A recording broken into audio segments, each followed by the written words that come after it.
And away we go. It is the Nightcap, brought to you by Hail Mary Sports Bar, live from the Cincy Light Studios, right here on BearcatJournal.com. Hail Marys. Stop by and see our good friends in Cheviot. They're on Harrison Avenue. They're in the Dora District, so you can go from bar to bar with your drinks, or you can just stay at Hail Marys. They got 27 TVs, a 9-screen video wall. There's not a bad seat in the house as far as viewing the big game. They subscribe to every sports package that DirecTV offers, so you can stream all the games, and Cincinnati sports will always be on the video wall. Their walk-in cooler is brand new. The draft lines are brand new. And not only do they pour the coldest Cincy Light around, but they do so in 32.8-degree beer frosted glasses. All right, Aaron, let's get this show on the road. It is the night before a game. We do have some other stuff to talk about, but we'll get to that time pending on the results of how long this conversation takes. Bearcats tomorrow night, 9:00, ESPN Plus. They take on the Buffaloes of Colorado.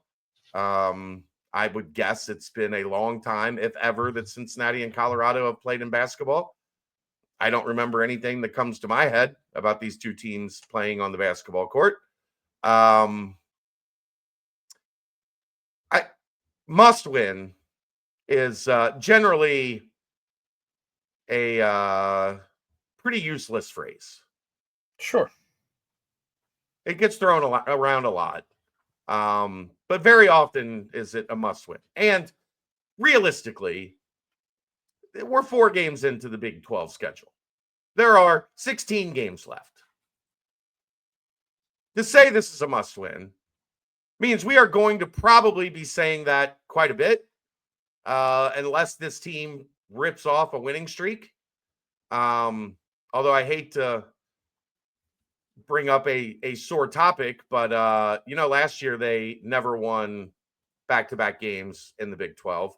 So ripping off a winning streak would be new in the Big 12. But you gotta start somewhere. You got to get one. They're 0-4. You got to get one.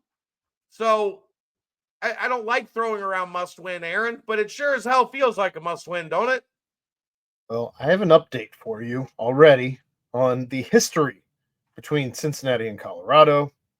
Okay. They've played 8 times. Wow. Starting in 1961, that season they played twice. 1962 they played, 63, 65, 66, 81, and 82. 82 is the only time that Colorado won. They are 1-7 against the Bearcats. The Bearcats are 7-1 against Colorado. All time. Good news. That's good news. I'm here for it. It's positive news. I'll take any bit of positive news as good news right now, Aaron. So, look, this is not a great Colorado team. They have plenty of deficiencies. What they do have is they are a difficult out on their home court. And they have a really good coach, like a really good coach. I think Tad Boyle is excellent. I think he has been able to do things at Colorado. A lot of it just on his coaching acumen alone. Been there for 15 years. You got to be doing something right to keep a job anywhere in college sports for 15 years. He's had a lot of seasons where he has done a decent amount with kind of very little. He's had some NBA talent, and they've had a lot of success in those years where they've had a couple NBA guys. But they're 125th on offense. They're 64th on defense. I believe they are the only team in the Big 12 rated lower than Cincinnati on offense right now. Let me fact check. No, TCU is 167. So TCU is 167, Colorado is 125, Cincinnati is 120. So they are the second worst offense in the league. They are 64th on defense. Something that should play into Cincinnati's favor, Aaron, They have played some teams that like to grind you out defensively. Long possessions, make you run through your sets, make you run a bunch of really good stuff to get open looks. That is not necessarily Colorado. They're not bad, but they're 216th in average possession length, which is middle of the pack. The average possession on defense is 17.4 seconds. Other opposing teams are getting a shot off in 17.6 seconds. So they're right there at about the national average. That should bode well for a Cincinnati team that needs to create, needs to generate some offense, needs to get up and down the floor a little bit. They play at a higher tempo. So you would hope, with whatever time they've been spending the past couple days, Cincinnati is working on getting up and down the floor, working on getting some easier baskets, working on getting some quicker baskets, because they have settled into a very snail's pace. Like, it feels like, correct me if I'm wrong, Aaron, does it or does it not feel like really the only time we see a fast break is a steal? Like an open court, get a steal, go get a dunk, like when the defense has no chance. We are not seeing get a rebound and go. That was one of the things I talked to George tonight about. In the second half, Cincinnati had 0 points off turnovers. They had 0 fast break points in the second half against Kansas. Yeah. Yes. That's terrible.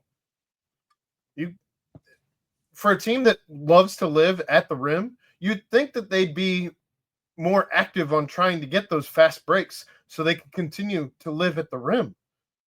Well, one of the strengths of this team is their defensive rebounding. Like, everybody talks about, like, when you're bad on defense, it's hard to run because you got to get the ball out of the net, you got to take it out, you got to throw it in. The other team can get back. Like, it's difficult to run when you're giving up a lot of points.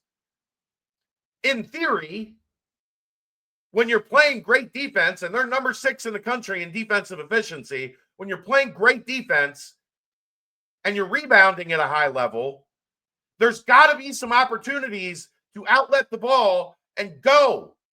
Not just settle into a half-court offense that right now, quite frankly, stinks.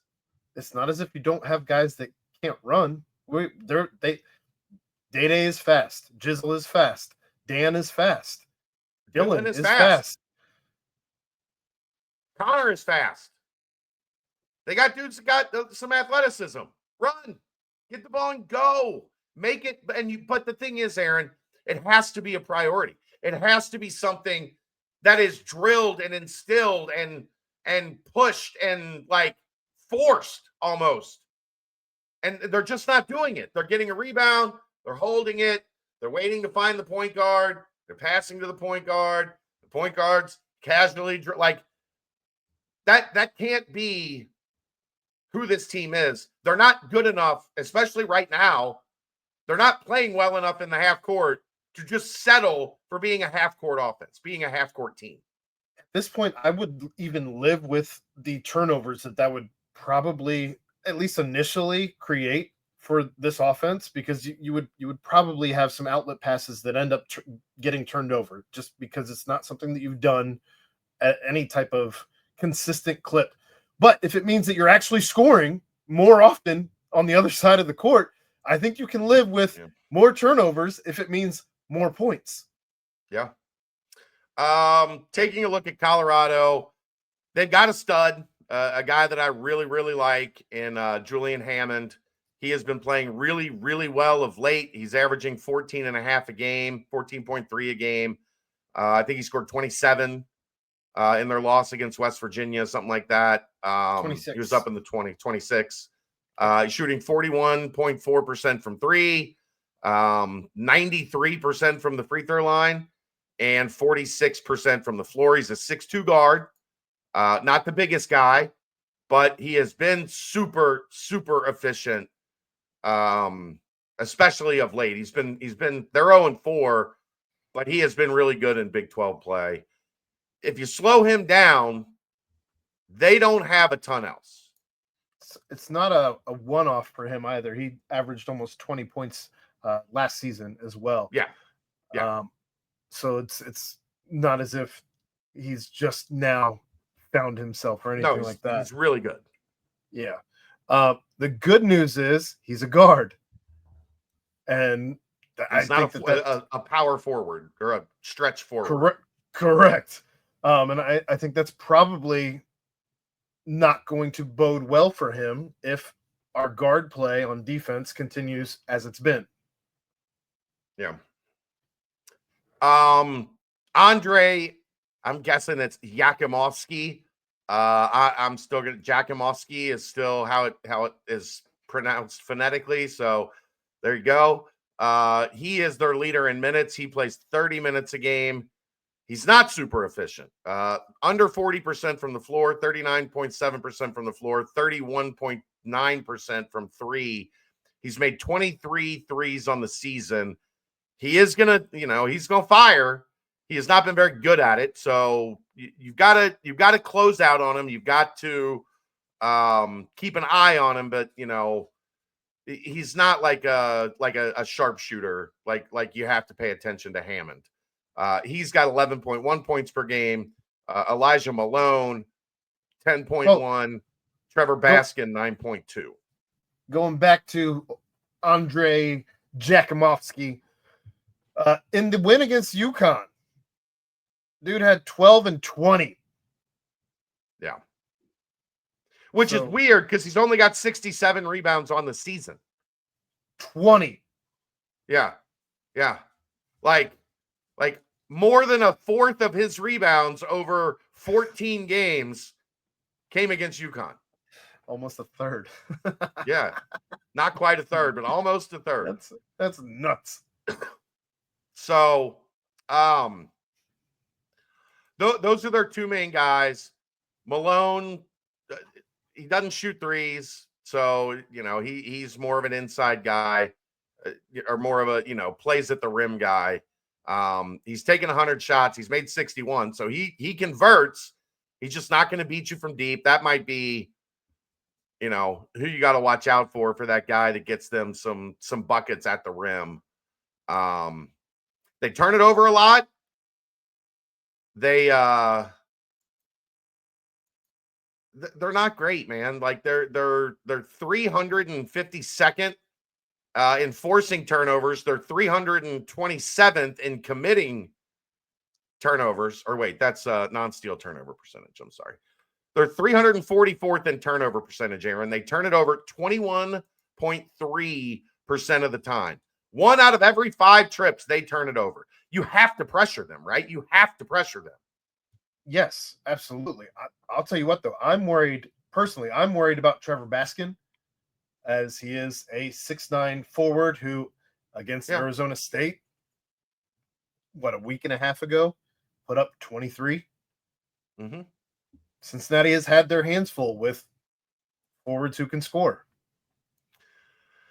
Yeah, Baskin is solid, and that's who he's been just a solid guy. He's not going to beat you outside. He's 20, and I watch he'll make 4 threes tomorrow night. 27% from 3. 6.2 rebounds. He does shoot it at a decent clip at the rim. 53.5% from 2. They should be able to handle Trevor Baskin. Like, he's not Eric Dixon. Like he's okay, but he's not a monster at the 4. Like Dylan Mitchell has got to be able to have some success against. If Trevor Baskin's whipping, like if Julian Hammond has a great game, okay. If Trevor Baskin and his 9 points a game puts up 20, boy, we're going to have it's going to be a late show. It's going to be a rough one if Trevor Baskin is putting work on the Bearcats. I don't want to be right, for the record. Yeah, no, I get what you're saying. Like, he fits the profile. But my point being, he's not Eric Dixon. He's not, some of these guys that we have seen them struggle with at the 4. He's okay. He's a good role player. He's not a top of the roster guy. So you would hope. Yes. But yeah, you to your earlier point though, you do have to pressure them early, often. Create the and turnovers. They have one area that they're pretty damn good offense. Well, two. One is free throws percentage. Cincinnati, I think, is 15 in the league in free throw defense. Just got to your free throw defense stinks, guys. Like, what? What a stupid stat.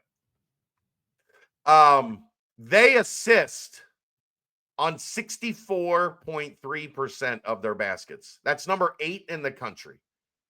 They are a ball movement, passing, cutting. What a weird thing, though, to be so high in assists and also high in turnovers. Maybe you're passing too much. That's their system is there's very little dribbling. Like they do not pound the air out of the ball.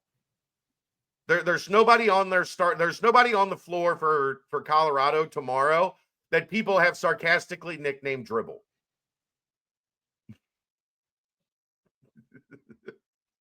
Just saying. But they do. They move it via the pass. So you have to be active in passing lanes. You have to be able to disrupt their sets because they're going to move the ball and they're going to move it pretty crisply. So that's kind of the key, I think, defensively, is to really jam up the passing lanes. And if you let them just whip it around, your defense is going to look bad. And boy, they can't have that tomorrow night. It's probably going to be ugly. Yep. It's probably going to be low scoring. Rock fight. It's definitely going to be a rock fight. In Boulder. You got to find a way to win. You got to find a rock fight in Boulder. Yeah. You're welcome. We don't have time to do the other stuff. I'll get to it. Dave and I will get to it for sure on Thursday. Yeah. So stay tuned for that. But we'll be back tomorrow night with the aftermath. It'll be about 11 o'clock. Might be in a good mood. Might be in a terrible mood. The basketball gods will determine the outcome. We'll see you tomorrow. That's the Nightcap, brought to you by Hail Mary Sports Bar, live from the Cincy Light Studios, right here on BearcatJournal.com. See ya!